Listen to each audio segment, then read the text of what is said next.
Assalamualaikum warahmatullahi wabarakatuh. Anak-anakku yang solih-solihah, semuanya apa kabar? Semoga meski dalam keadaan pandemi corona, kalian semuanya senantiasa diberikan kesabaran, ketaatan, dan kesehatan oleh Allah Subhanahu wa Ta'ala.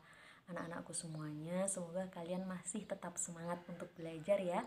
Anak-anak, sebelumnya mari kita awali dulu pertemuan kita dengan membaca bacaan basmalah terlebih dahulu. Bismillahirrahmanirrahim. Bagi anak-anak yang sudah menonton, silahkan klik bagian komentar dan tuliskan nama serta nomor presensi kalian sebagai tanda hadir pertemuan hari ini. Pada kesempatan sebelumnya, kalian semua sudah belajar mengenai surat pribadi dan surat dinas. Kalian juga sudah praktek membuat surat yang ditujukan untuk para tenaga medis yang sudah berjuang melawan pandemi corona. Surat-surat kalian sudah dijadikan satu dalam sebuah kolase yang bisa kalian tonton setiap saat di Instagram Fida dengan alamat marfidah_91. Anak-anak, pada kesempatan hari ini kita akan melanjutkan materi pada bab 8 di semester genap ini. Anak-anak, kalian dapat menyiapkan buku paket kalian dan membuka halaman 275. Pada bab ini kita akan belajar mengenai buku fiksi dan buku non-fiksi. Untuk itu, silahkan perhatikan tayangan berikut ini. Ya, anak-anak, kita masuk pada bab 8, menjadi pembaca efektif. Pada bab ini, kita akan belajar mengenai buku fiksi dan buku non-fiksi. Pada kesempatan hari ini, kita akan belajar mengenai pengertian buku fiksi dan non-fiksi, unsur-unsurnya, dan contohnya.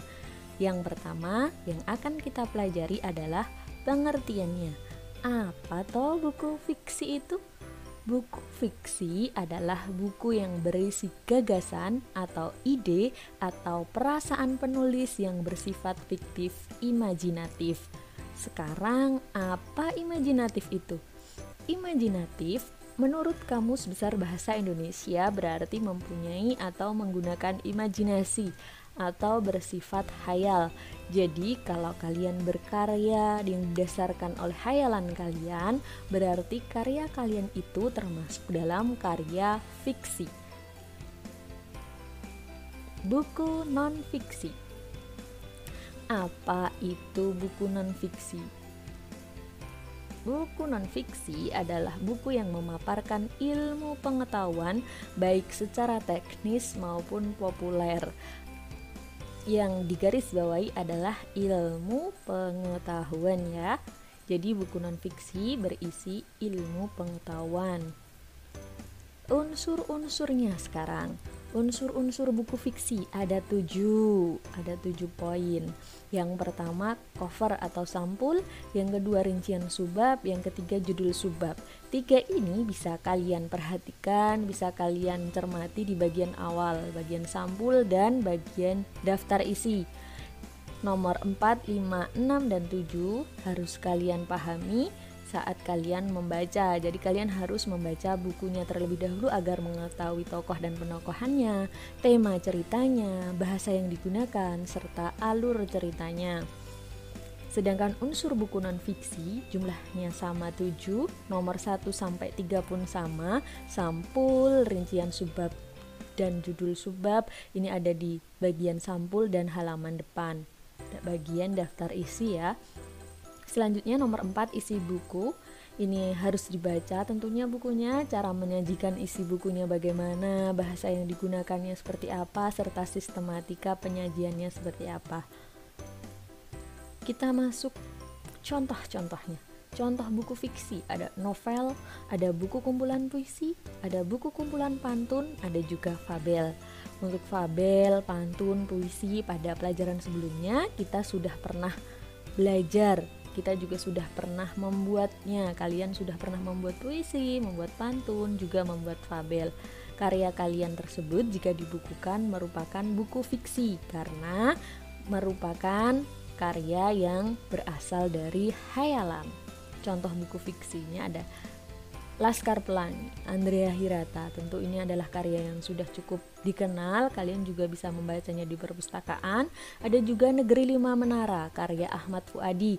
Karya ini juga bagus sekali, bisa kalian baca di perpustakaan. 2 buku ini merupakan karya buku fiksi yang berbentuk novel. Selanjutnya, contoh buku non-fiksi ada karya tulis, buku mata pelajaran, serta ensiklopedia. Contohnya ada ensiklopedia sejarah nasional dan dunia. Ini tentunya berisi ilmu pengetahuan mengenai sejarah nasional dan juga sejarah dunia. Sedangkan selanjutnya adalah buku aneka resep masakan lengkap. Ini kok termasuk dalam buku non-fiksi? Iya, termasuk dalam buku non-fiksi karena di dalamnya ada ilmu pengetahuan mengenai resep-resep masakan yang tentunya tidak bisa dibuat menggunakan khayalan.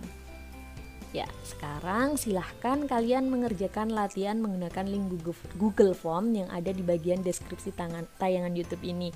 Jadi silahkan nanti kalian kerjakan lalu disubmit. Ya, terima kasih. Semoga kalian tetap sehat, tetap semangat, dan selalu taat pada Allah Subhanahu wa Ta'ala. Terima kasih, dan semoga kalian selalu sehat dalam keadaan apapun. Jadi, tetap di rumah. Kalau terpaksa bepergian, tetap memakai masker dan sering-sering mencuci tangan menggunakan sabun. Terima kasih. Wassalamualaikum warahmatullahi wabarakatuh.